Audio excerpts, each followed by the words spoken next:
على مر الزمان تألقا وأضاء للدنيا طريقا.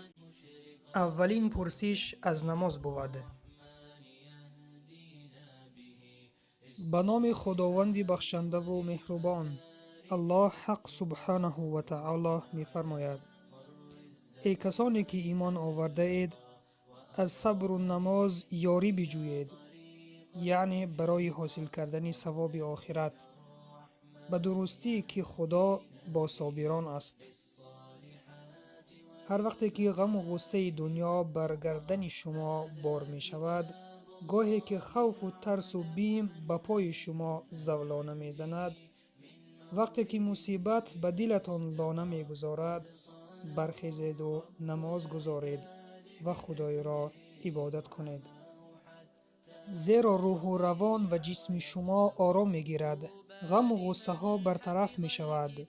هرگاهی که رسول الله صلی الله علیه و سلم دلتنگ می شد، به بلال خداوند از او راضی باد می گفت: ما را با نماز راحت بخش.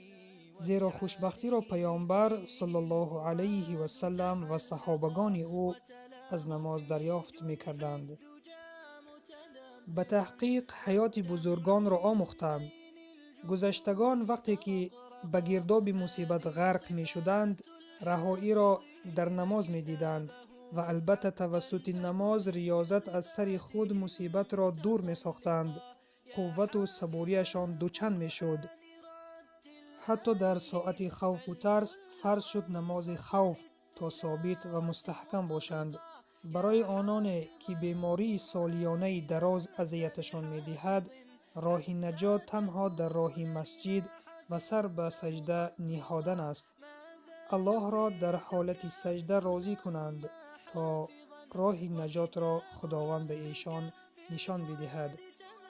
بزرگترین نعمت الله نماز 5 وقته است که عقل خود را باید به کار برد و به تحقیق باید دانست که هم در دنیا و هم در آخرت نماز راه نجات است. زیرا نماز کفارت از برای گناهانمان، بردارنده درجه هایمان در پیشگاه خداوند و بهترین شفا برای بیماران است. البته نماز از بلا و شر انس و جن و شیاطین نگاه دارنده است. اما نفرانی که خود را از مساجد کنار می گیرند و نماز را ترک کرده اند، ایشان از مشقت به مشقت دیگر، از غم به غم دیگر، از بدبختی به بدبختی دیگر و از درد به درد دیگر مبتلا می شوند و هیچ راه نجات خود را نمی یابند. پس برادر و خواهر عزیزم، سرچشمه همه بدبختی ها، همه بلاها این ترک نماز است. این ترک نمودن فرضهای پروردگار است. پس این فرضها را به جای آریم تا در این دنیا و آخرت سربلند و خوشنود باشیم. السلام علیکم و رحمت الله و برکاته.